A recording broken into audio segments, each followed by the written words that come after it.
L'impact recherché pour une formation diplômante est que les diplômés de cette formation s'insèrent bien professionnellement et contribuent ainsi au développement des secteurs socio-économiques dans lesquels ils travaillent. L'obtention de cet impact est conditionnée par la qualité du processus d'ingénierie de formation qui est suivi pour construire et piloter cette offre de formation. On peut décrire ce processus à travers 5 étapes successives. Chaque étape est un facteur limitant, c'est-à-dire que si une de ces étapes est mal conduite, l'impact peut en être affecté. Dans ce module, chaque étape de ce processus va être détaillée sous la forme d'une séquence. La première étape est l'analyse du secteur économique. Quel est l'intérêt et la pertinence de former des diplômés dans ce secteur économique?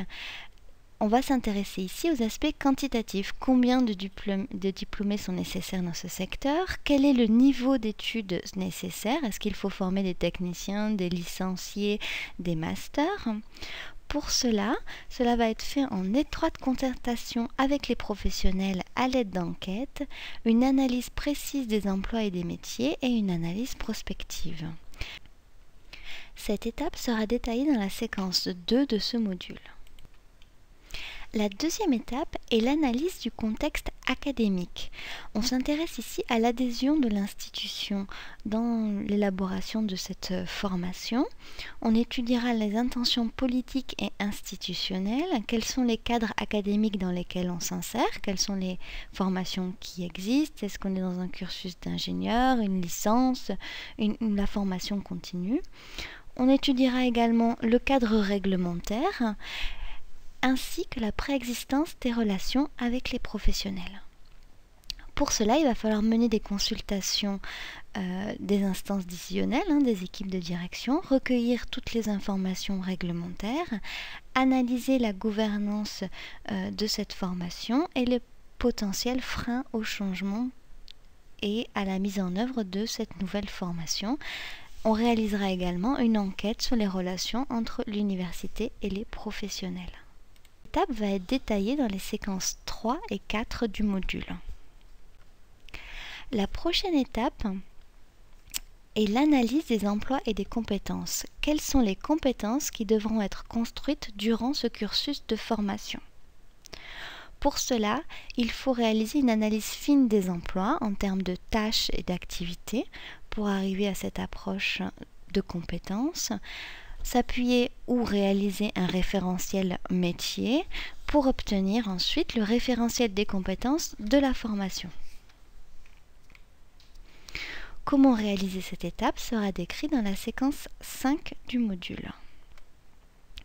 L'étape suivante est l'élaboration du ruban pédagogique et l'architecture de formation. Comment va s'organiser le cursus?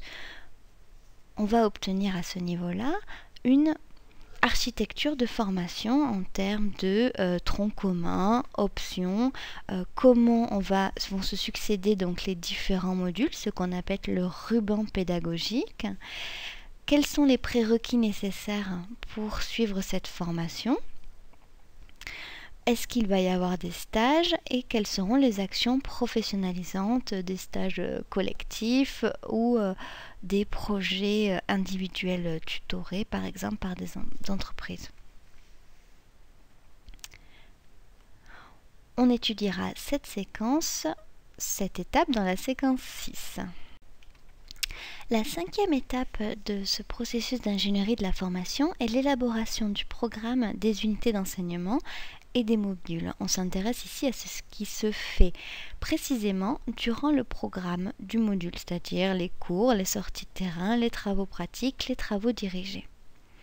En termes d'action et de résultats, on va obtenir à cette étape un référentiel de la formation, une définition précise des objectifs pédagogiques de chaque module et le programme détaillé des UE, c'est-à-dire des différents cours TP et TD et des modules. Cette étape sera détaillée dans la séquence 7 de ce module de formation.